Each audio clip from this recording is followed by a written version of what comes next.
Chapter 15. That evening, Roxy trudged down the road to the ranch house. She cringed when she opened the front door and no sounds of music drifted down to her. Funny how after just a few weeks that had become the normal, and it pricked at her heart when she realized she missed it.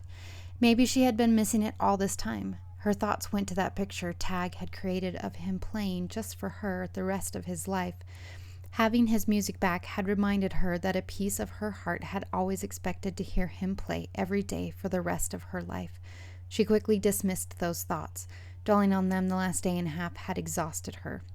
Bellamy wasn't in her office, so Roxy went upstairs, avoiding looking at the closed door of her old room, avoiding stepping inside to catch the lingering scent of Tag's cologne or deodorant or him, to search for anything he might have left behind. She tapped on the door to the manager's apartment, studying the small wooden sign that labeled the room as private while she waited for Bellamy to answer. "Hey," Bellamy said when she pulled the door open. She reached over and gave Roxy a hug before ushering her inside. This room had belonged to Roxy's parents. Their large king bed had rested right in the center of the far wall against the big windows. In the space where her mother had decorated with a sofa and chaise was a kitchenette with a small round table and 2 chairs off to the side. Bellamy had a much smaller bed in the space to make room for 2 love seats in another corner. Roxy sat on the edge of Bellamy's bed, much the way she would have sat on her mom's when Roxy was in high school, and turned to her friend. "I'm sorry I messed it all up."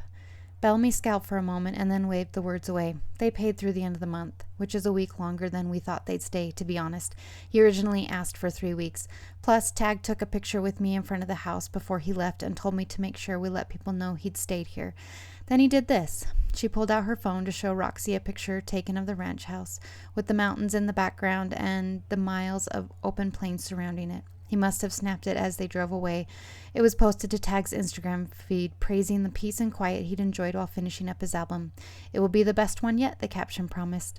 She pulled in a short breath and then looked away. "So don't apologize to me," Bellamy went on, settling on the bed beside Roxy, "because the bookings have been coming in like crazy all day, and I've even had a couple of phone calls from people representing A-listers for quiet, out-of-the-way vacations with their families." Bellamy put a hand on Roxy's arm. "The only person you need to apologize to is yourself, and maybe Tag." "To myself?" Roxy scowled and turned to look at Bellamy. "What's that supposed to mean?" "For screwing up something so bad." Bellamy stood up and went to the fridge, opening the freezer on top and pulling out a pint of ice cream. She grabbed 2 spoons from one of the drawers and then came back to the bed, opening the top of the ice cream before offering it to Roxy. "It might hurt now, but I did what was best for both of us," Roxy insisted, digging her spoon in. Bellamy scoffed, which deepened Roxy's glare. "Eventually he'll want to go back, and then he'd get bitter about making a choice to leave all that behind. He's doing what he should be doing, and I can't hold him back from that." "So don't," Bellamy pointed her spoon at Roxy. "I'm not raising my kids on the road. What kind of life is that for any of us? And I need to be in Little River for the ranch and the ranch house and whatever comes in the future. I can't just walk away."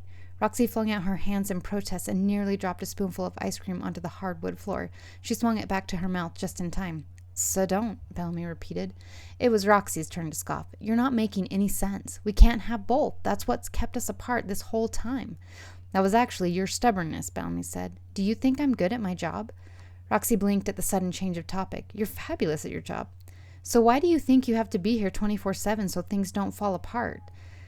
There was always paperwork to be done, guests to help with, events to help coordinate, all things Bellamy could manage on her own, really.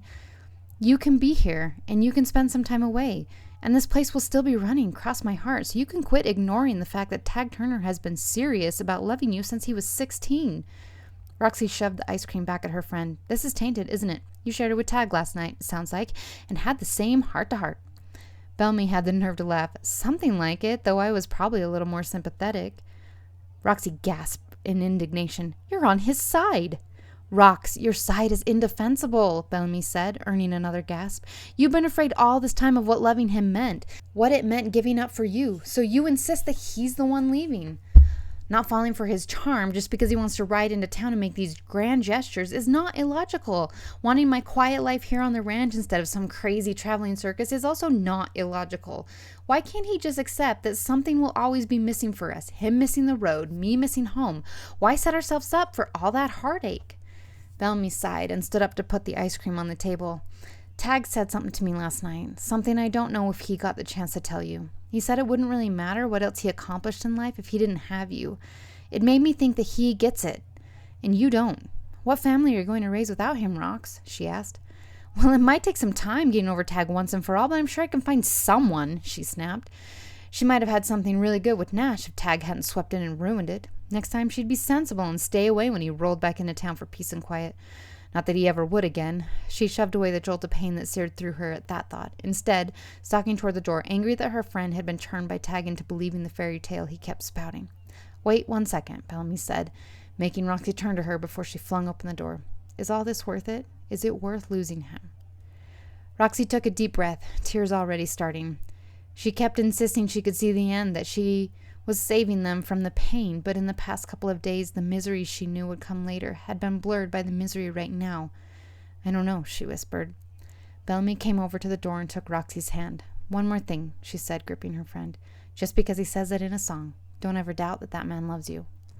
You say he never showed you, but he's been saying it for 8 years and you didn't notice. Every song he's written has you at the heart, so just listen. Can you schedule studio time ASAP? Tag asked Bo as they headed past the baggage claim at Nashville International and out into the night for their separate cars. Bo raised an eyebrow, although Tag had pulled his cap so low that he almost didn't catch it. You sure you want to jump right back in? We got plenty of time for... He waved his hands around, making Tag chuckle. Recovery? No, I don't need that. I made a career out of my heartbreak for that girl. Why stop now? From the corner of his eye, he saw a group of women snapping photos on their cell phones, and he hurried his pace. One thing he didn't need tonight was to force a smile and be charming Taggart Dubois. If you're sure, Bo nodded, and the two stepped out onto the sidewalk to catch their respective rides. A vaguely familiar driver with a Taggart Dubois sign stepped forward, but when he saw Tag, he swept the sign out of sight and opened a door to a silver sedan parked on the curb. 1 second, Tag said, calling back to Bo and Quinn's cab. Bo stepped away from the car door and met Tag as he walked back toward him. Something's been bothering since we left. Roxy said she hasn't gotten concert tickets for years. I kept trying to tell myself it was guilt talking, but... Bo held up a hand, then closed his eyes and sighed. No, that one is on me. He glanced around them, squinted at the small handful of people coming and going at the late night hour. When she never came, and then when she sent back those tickets, you were so hurt. I don't know if you remember, but you stopped writing for a couple weeks after she sent them back. I'd never seen you not write, not even on your busiest days. You always at least wrote a line or two. I quit sending them, so she couldn't send them back and hurt you like that some more, but I swear I did it as your friend, not as someone concerned with your career. Cross my heart, Tag. Tag nodded. It won't be like that now.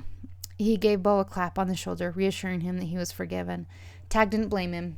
It had been a dark time when show after show would pass and she wouldn't come. Get some rest. Bo returned the shoulder pat and then turned and climbed inside the cab. Quinn cast Tag a look before she followed suit, but she didn't say anything. Tag's crew had obviously guessed that his hasty departure from Little River and his insistence that everyone leave as well had meant something had gone down between him and Roxy, but he didn't want to discuss it with her. Quinn had grown to like Roxy as they worked out details to whatever project Quinn was helping with.